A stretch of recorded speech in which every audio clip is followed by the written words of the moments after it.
checked on some of his hives in Florida. When I pulled into a bee yard in Florida with 400 hives of bees, that 3 weeks before that looked great. And all of a sudden, here we got roughly 400 beehives that are totally empty. The bees were all gone. They're gone. I mean, where'd they go? Don't know. I mean, I literally got down and crawled around. I mean, seriously, I got down on my hands and knees and crawled around, and then there's no dead bees. There are no dead bees anywhere. I mean, you can't find any bees. They flew off someplace. And never came back? Never came home. Had you ever seen that before? No.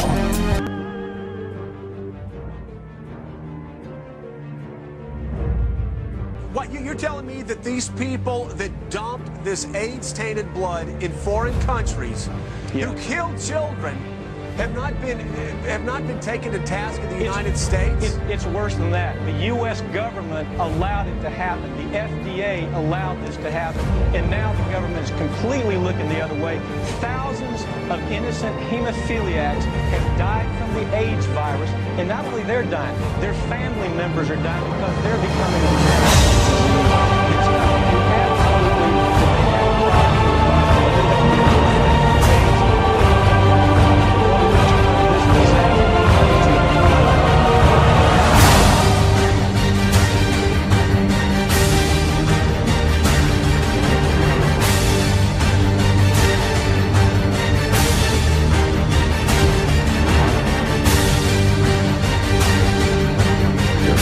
Monday's earthquake in western China was the 25th significant earthquake this year.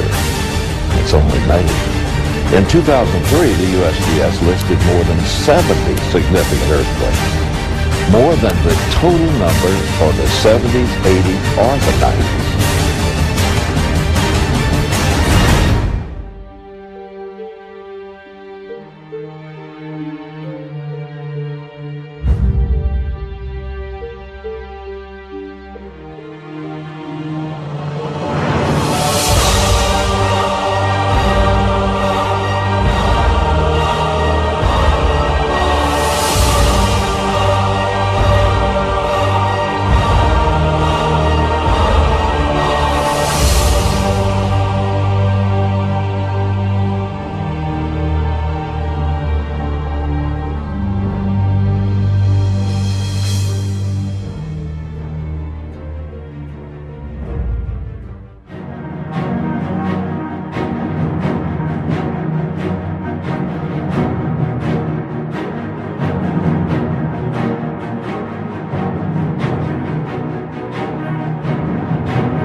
This is Aaron Russo, a filmmaker and former politician. To his left is Nicholas Rockefeller of the infamous Rockefeller banking and business dynasty. After maintaining a close friendship with Nicholas Rockefeller, Aaron eventually ended the relationship, appalled by what he had learned about the Rockefellers and their ambitions. I got a call one day from an attorney woman I knew, and she said, would you like to meet one of the Rockefellers? I said, sure, I'd love to. And we became friends, and he began to divulge a lot of things to me. So he said to me one night, he said that there's going to be an event there, and out of that event, you're going to see, we're going to go into Afghanistan, so we can run pipelines from the Caspian Sea. We're going to go into Iraq to take the oil and establish a base in the Middle East, and we're going to go into Venezuela and try and get rid of Chavez. And the first two they've accomplished. Chavez they didn't accomplish. And he said you're going to see guys going into caves looking for looking for people that they're never going to find. You know, he was laughing about the fact that you have this war on terror. There's no real enemy. He's talking about how by having this war on terror, you can never win it because so it's an eternal war. And so you can always keep taking people's liberties away. And I said, how are you going to convince people that this war is real? He says, but the media. The media can convince everybody it's real. I mean, you know, it's just that you keep talking about things. You keep saying it over and over and over again, and eventually people believe it. You know, you created the Federal Reserve in 1913 through lies. You create 9/11, which is another lie. Through 9/11, then you're fighting a war on terror, and now all of a sudden you go into Iraq, which was another lie, and now they're going to do Iran. You know, and it's all one thing leading to another, leading to another, leading to another. Now, I would say, what are you doing this for? What's the point of this thing? You have all the money in the world you ever want. You have all the power. I said, you know, you're hurting people. It's not a good thing. And he would say, what do you care about the people for? Take care of yourself and you take care of your family. And then I said to him, what are the ultimate goals here? He said, the ultimate goal is to get everybody in this world chipped with the RFID chip and have all money be on those chips and everything on those chips. And if anybody wants to protest what we do or violate what we want, we just turn off that chip. That's right, microchipped. In 2005, Congress, under the pretense of immigration control and the so-called war on terrorism, passed the Real ID Act, under which it is projected by May 2008, you will be required to carry around a federal identification card, which includes on it a scannable barcode with your personal information. However, this barcode is only an intermediary step before the card is equipped with a VeriChip RFID tracking module, which will use radio frequencies to track your every move on the planet. If this sounds foreign to you, please note that the RFID tracking chip is already in all new American passports. And the final step is the implanted chip, which many people have already been manipulated into accepting under different pretenses. In the end, everybody will be locked into a monitored control grid where every single action you perform is documented. And if you get out of line, they can just turn off your chip, for at that point in time, every single aspect of society will revolve around interactions with the chips. This is the picture that is painted for the future if you open your eyes to see it. A centralized one-world economy where everyone's moves and everyone's transactions are tracked and monitored, all rights removed. The most incredible aspect of all. These totalitarian elements will not be forced upon the people. The people will demand them. For the social manipulation of society through the generation of fear and division has completely detached humans from their sense of power and reality.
When studying ancient warnings, one would find it difficult to overlook writings from the Bible, which shockingly provide warnings of a worldwide devastation and also hint to a pole shift occurring, described as taking place before what most people refer to as Armageddon, a worldwide war for resources and survival.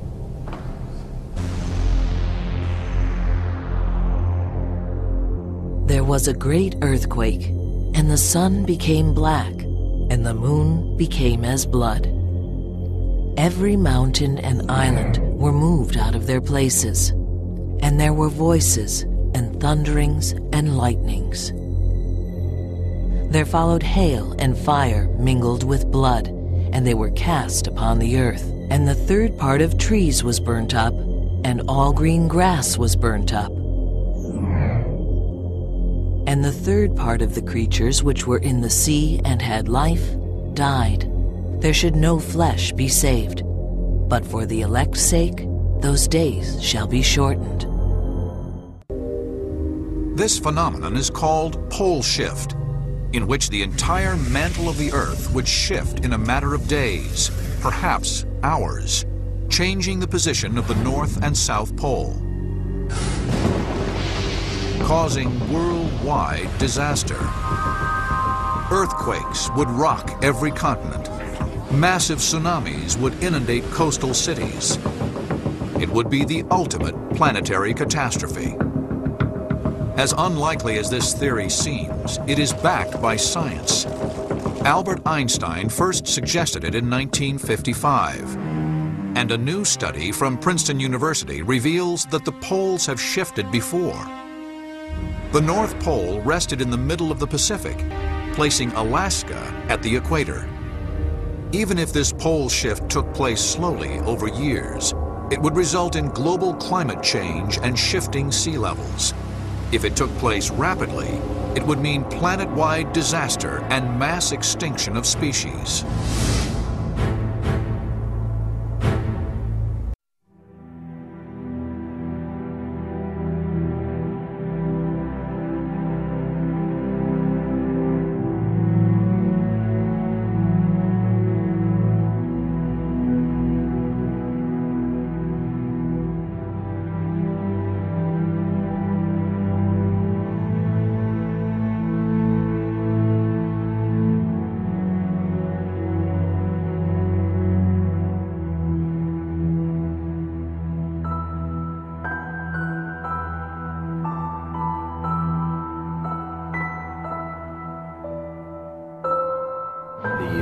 Chief scientist of the IRAS satellite actually announced having found this planet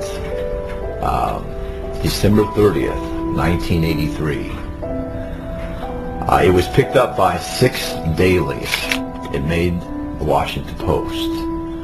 It's one of those daily newspapers that picked it up. Very quickly thereafter, they wanted to make sure people understood that it was a mistake.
The Sina then speaks of another war to come, a war in which Russia slides back into communism and joins China and the Middle East.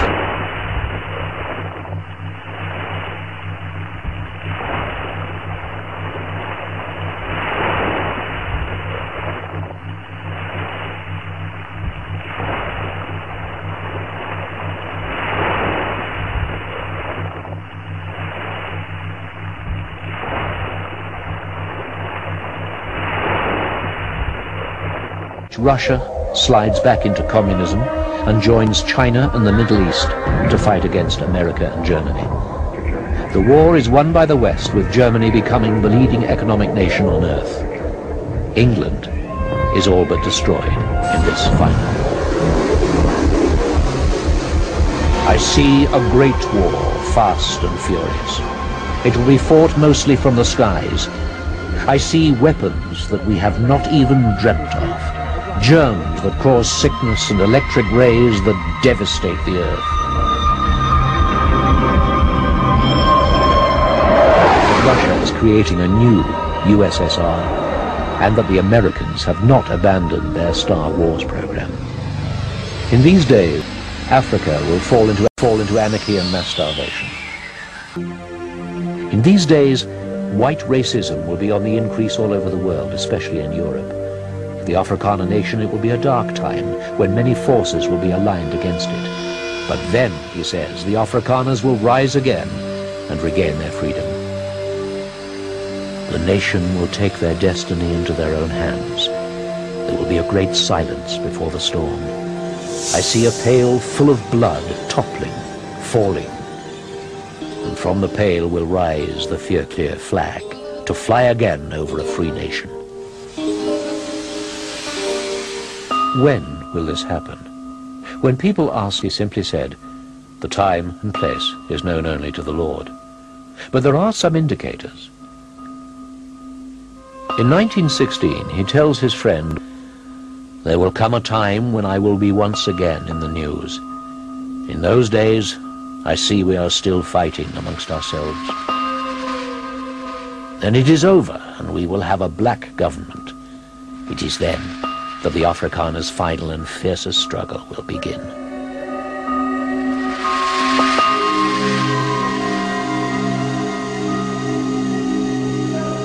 And then he said something strange. This will come to pass when the ice starts melting.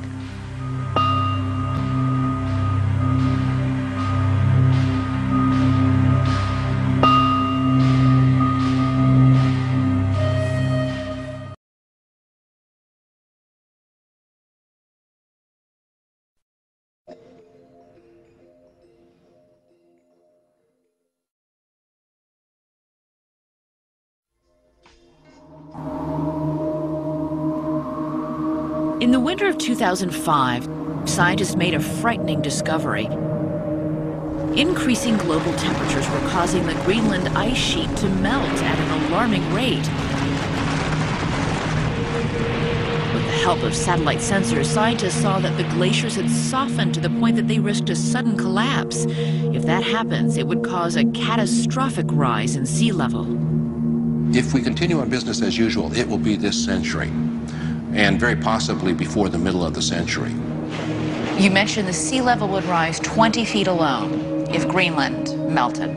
How does that affect the world? Well, that kind of an increase would inundate most of South Florida, most of South Louisiana, parts of Manhattan. In the low countries of Europe, like the Netherlands and Belgium, they would be almost completely covered. In China, 250 million people would be underwater, almost the entire nation of Bangladesh. It's even been speculated that if the sea level rise occurred fast enough, some major cities might have to be abandoned, like for instance London, because it's too complex and too expensive to build the seawalls as high as are necessary. Are you going to build a wall 25 meters high around Florida? I don't think so. You're talking about hundreds of millions of refugees. I mean, this is That's huge. I mean, I think it's impossible to imagine a strain It is. on the system quite that big. It really is. We have seen what happened when 100,000 people were displaced from New Orleans and the Gulf Coast communities. And it's difficult to imagine a couple of 100 million.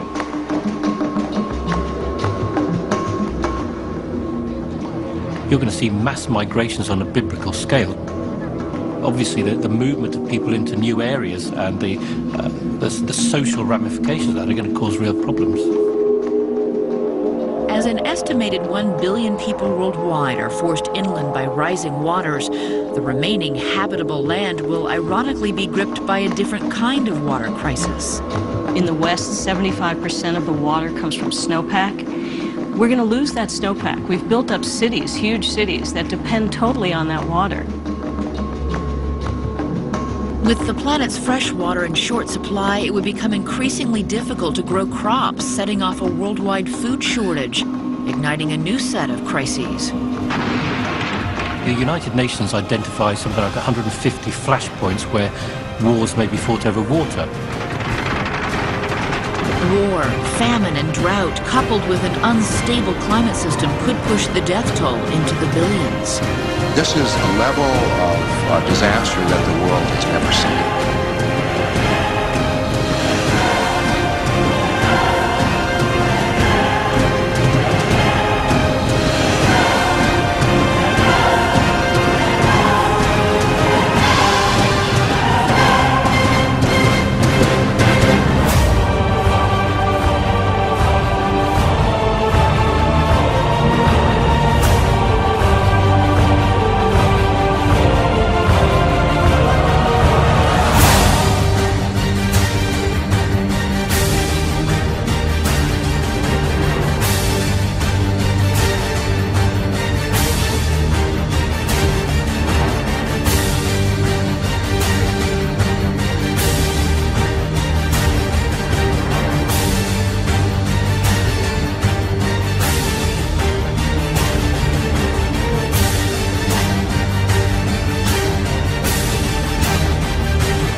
Yet Adolf Hitler is the closest we can come to understanding the Christian vision of the Antichrist. Like Hitler, he will mesmerize the masses so that he can enslave them. Hitler's 1,000-year Reich lasted less than 12 years. During those years, however, the control that Hitler exercised over peoples and nations was awesome. Yet by today's standards, the tools that he had with which to control them were primitive. There were no electronics as we know them. The prophesied dictator, the Antichrist, will be an updated Hitler. But unlike Hitler, all of the astounding advances in electronic technology will be at his disposal. Vast media networks and mind control electronics will serve his ends. The most destructive weaponry will be his to command. And he will program humankind to do his bidding.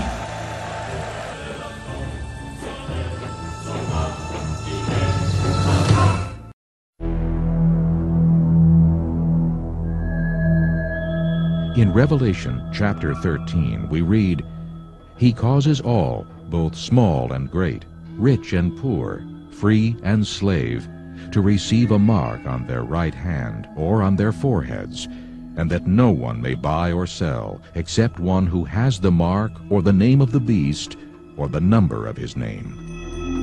We are told that the final method of exchange will not be with money, but will be done with an assigned mark that is put upon the right hand or the forehead of a person. Now with modern technology, not only do we see this as a potential, it is happening today. It's interesting that in our day and age, there is a technology emerging that Hitler or Stalin or any world dictator would dream of, and that is the electronic mechanisms by which one can control all commerce within a nation or perhaps even the whole world by cashless transactions with barcodes, with implantable chips and what have you. People often wonder, are we really in the last days? I mean, what is this talk about, the last days? There are a number of signs that the Bible gives that really identify our generation as the first one that you could say is in the last of the last days. This thing is about to wind up. One of them we find in Revelation 13, where the Bible says a man will arise who will control the world. Now, you've got to have a lot of technology to control the world, and part of what he controls is all banking and commerce. You couldn't have done this in the past. You couldn't have even imagined doing this in the past. And somebody's coming, and he's going to control the world, all banking and all commerce, and we have the technology to do it today, technology that was never even dreamed of in the past. In the future, some companies envision a self-serve supermarket where every item is scanned as you walk through the store. No waiting, except for... Excuse me, sir. The occasional hassle of human interaction. Forgot your receipt. Maureen Maher, CBS News. Leave your purse at home. Soon it may not matter at all because all of that information could be accessed through a chip so small that it fits inside your body. NBC 10's Dawn Timoney explains. It's called a VeriChip, no bigger than a few grains of rice. It's implanted in your arm. Different implant for the human body. It's a microchip that can be used for identification and to get medical help. No bigger than a grain of rice. This chip is at the center of a growing battle over its benefits and drawbacks. CBS's Bobby Harley has both sides of the story and the first people to get the chip. He wears a beeper-like GPS gadget and was also injected with a VeriChip. Implanting both devices would give him and his family more peace of mind. But privacy advocates have... We need some system for permanently identifying safe people. Most of us are never going to blow anything up, and there's got to be something better than one of these photo IDs, a tattoo somewhere maybe. The Saudis used an American device to scan the eyes of travelers. I wouldn't mind having something planted permanently in my arm.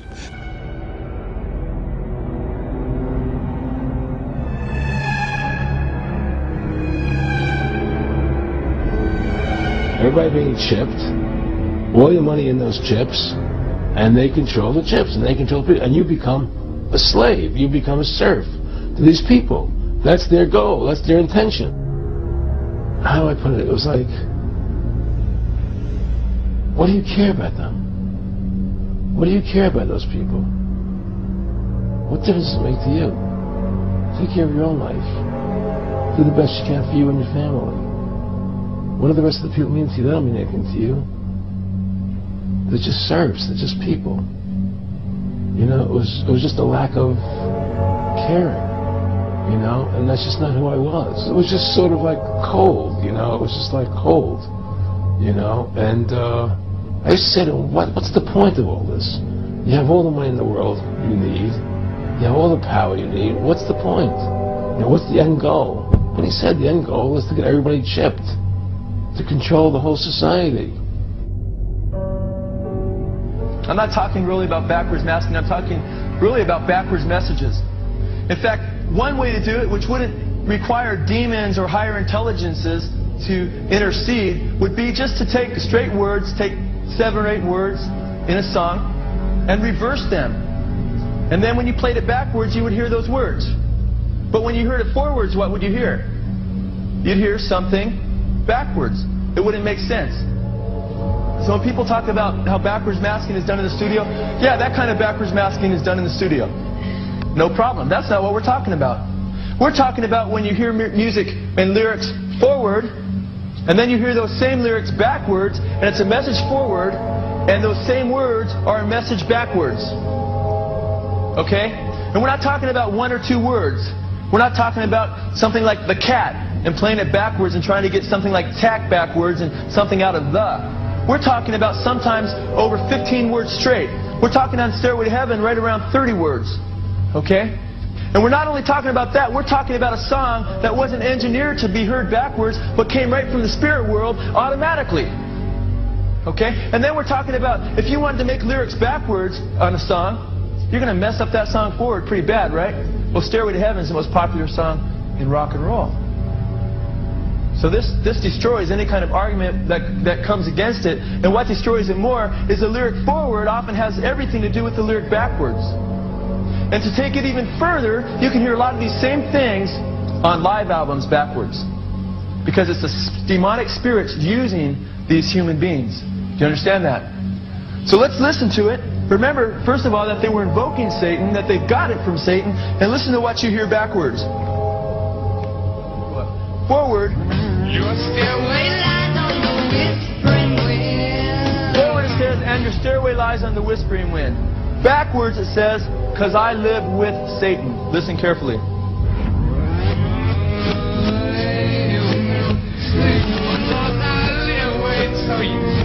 Raise your hands if you heard that. Quite clear, quite obvious. There's a lot more. Backwards it says, here's to my sweet Satan.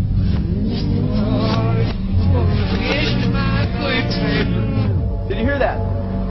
Listen carefully. It says, I want to live it backwards, like the Zep, whose power is Satan.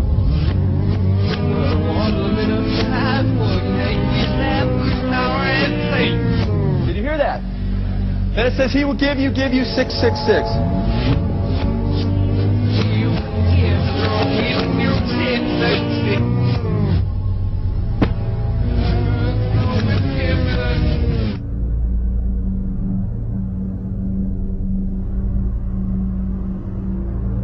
Was that I got 7 years in which the devil would give me anything I wanted. He'd given me wine, women, song, dope, power, you name it, I'd have it. Then at the end of those 7 years, he got to kill me and take me to hell. What a deal. Anybody want to sign up? Yeah, you see, you got to understand something. The satanic doctrine here is that hell is not what we believe it is, or what the Bible teaches it is. The satanic doctrine is that hell is this incredible party. Hey,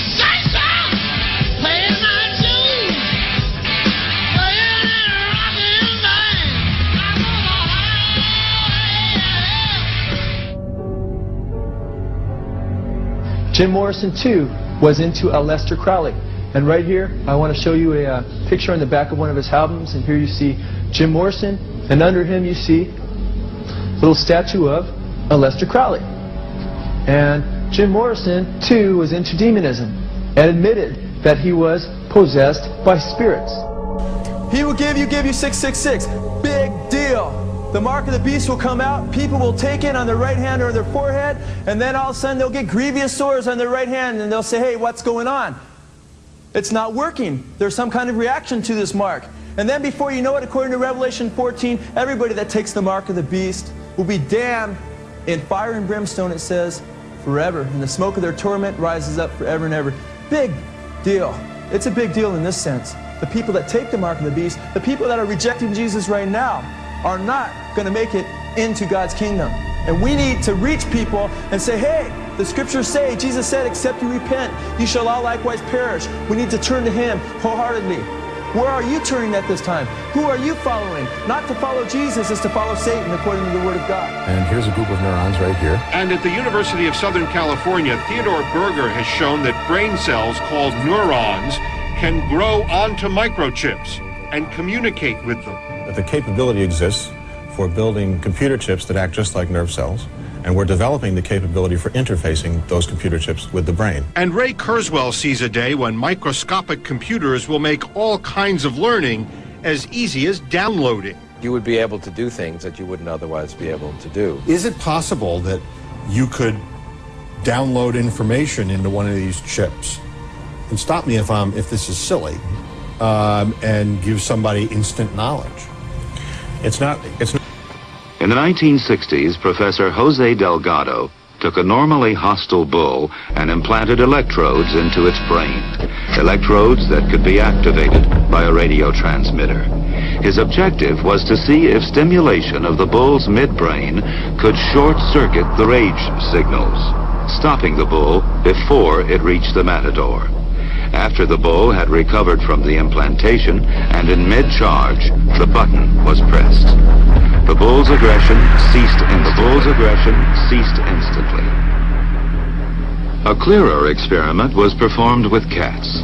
In this classic example, the hypothalamus, the rhythm maker, was implanted with electrodes.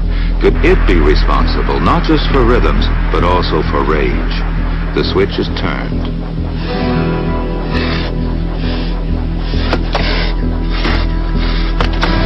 Then the switch is turned off. So indeed, the hypothalamus does control certain types of aggression.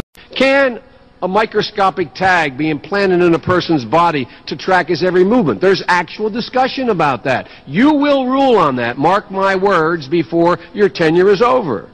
Can brain scans be used to determine whether a person is inclined toward criminality or violent behavior? You will rule on that.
Yes, we can. Yes, we can.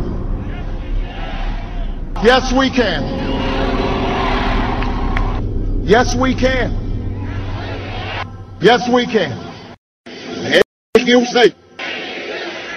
Make you say. Make you say.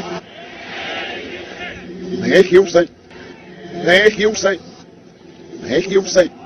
Make you say.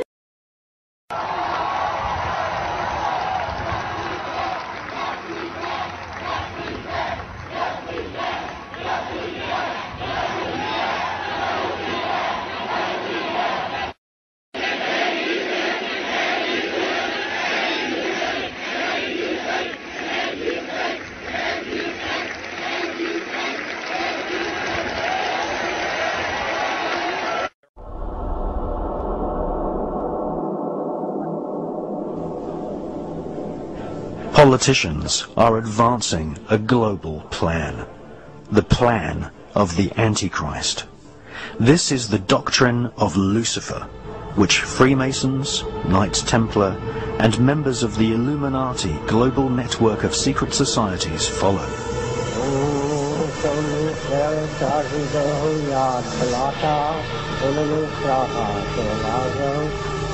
Their goal is the total spiritual and ecological destruction of the world.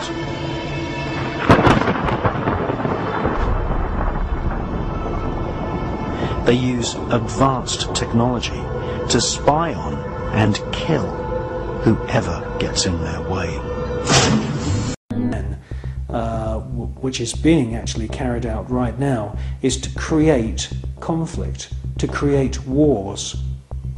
And through the creation of wars, several things happen. First of all, the companies which manufacture the missiles, the guns, the bullets, the uniforms, and all of the paraphernalia to do with warfare, all make huge profits. Secondly, there is a culling of the male population. Since the 1950s, we've had several reports from think tanks that feed information into the European Union, the British government, and also the American government, which are recommending depopulation. And there is several plans which we believe have been put in motion right now. And obviously war is one way of depopulating the planet.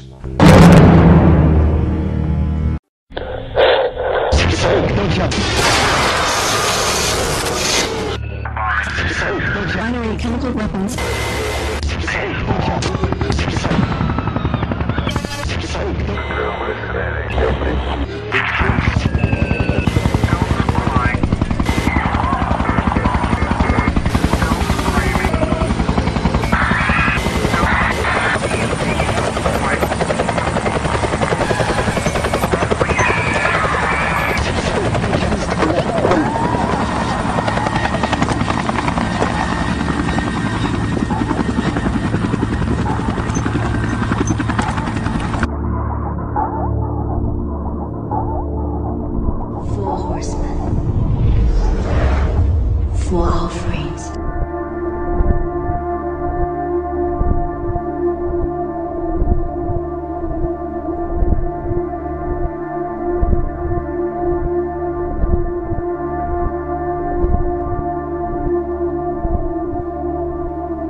Now this is an excerpt from Chapter 2 of Eleanor McBean, who was a PhD, her swine flu expose, entitled The Flu, 1918 and Now. This is a picture of the 1918 Spanish flu that killed millions. She says in this excerpt, I was an on-the-spot observer of the 1918 influenza epidemic. All the doctors and people who were living at the time of the 1918 Spanish influenza epidemic said it was the most terrible disease the world had ever had. Strong men, hale and hearty one day, would be dead the next. The disease had the characteristics of the Black Death, added to typhoid, diphtheria, pneumonia, smallpox, paralysis, and all the other diseases the people had been vaccinated with immediately following World War I. Practically the entire population had been injected or seeded with a dozen or more diseases or toxic serums. When all those doctor-made diseases started breaking out, all at once it was tragic. She goes on to say that pandemic dragged on for 2 years, kept alive with the addition of more poison drugs administered by the doctors who tried to suppress the symptoms. As far as I could find out, the flu only hit the vaccinated. Those who had refused the shots escaped the flu. My family had refused all the vaccinations, so we remained well all the time. So the rest is history. 50 million people died worldwide, and that's probably a very conservative estimate. So the evidence strongly suggests the Spanish flu of 19 was actually created and then spread through vaccinations. But the panic-stricken public demanded a vaccination, not realizing that that was the way in which the disease was spreading. Will history repeat itself?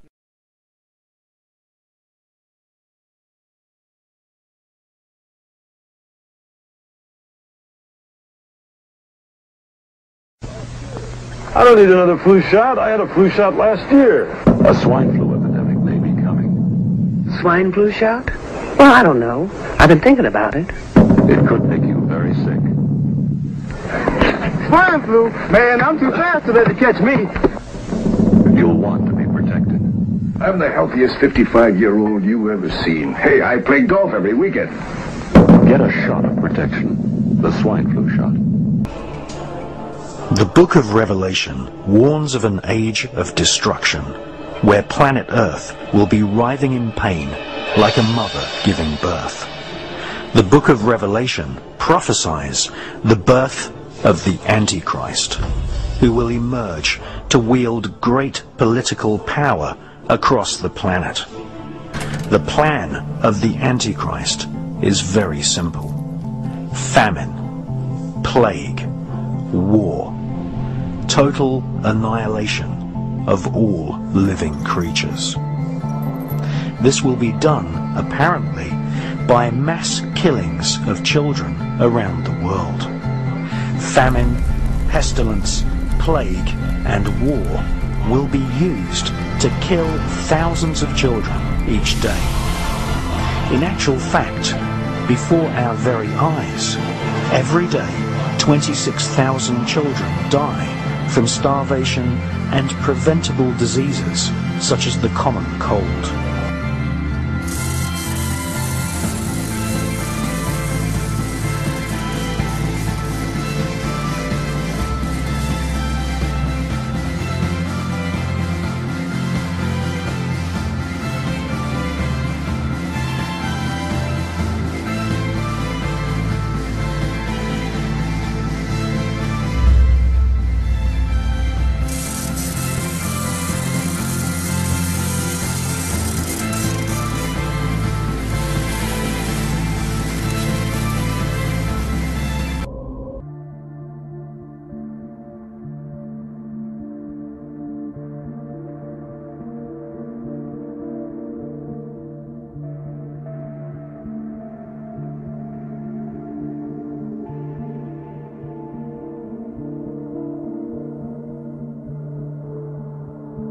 The FEMA plans to imprison American citizens have generated a lot of interest around the country in locating the potential prison camps throughout the country, or facilities that have other uses but which could be quickly used to detain large numbers of people, such as this Amtrak facility in Beech Grove, Indiana. All of these apparent security measures are particularly unusual here, because this is a very low crime area, and this facility is nothing but an old train repair station with nothing in it worth stealing. In this portion of the parking lot is a brick building, suitable for processing, next to a gate that leads right out to the railroad tracks, and all of this is contained inside a fully fenced area, now 3 layers deep in fencing at this point. This U.S. Air Force train indicates federal and military involvement. Facing the opposite direction, you can see that this area, too, is a very large fenced area with railroad track running the length of the fence and plenty of warehouses. This small building is the only way into a particular fenced area. Inside this building, we see more of the motion-activated detectors, electronic turnstiles, and prison bars. Outside this building is fencing and a cattle run section of fence, all topped by barbed wire, pointing inward, not to keep people out, but to keep people in. On the other side of the building, you'll see signs that say Red Zone, right up next to the railroad tracks that run the length of the fenced area. Next to the Red Zone sign, you can see closely numbered markers on the fences that are too closely spaced to be parking markers, just as if they plan to have people line up to board the trains. Looking around, you can get an idea of how huge this place is and how many people it could contain in its fenced-in area. In yet another fenced area, we see a large warehouse building at the end, with the electronic turnstiles in front of it. The building is one that has a new concrete floor, and its doors and windows have all been blocked. Outside, there are new gas pipes.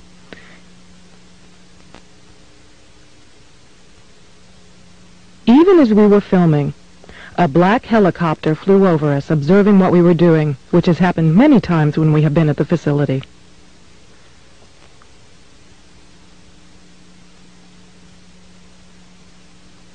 The gas lines and gas pipes at the facility run the length of the buildings.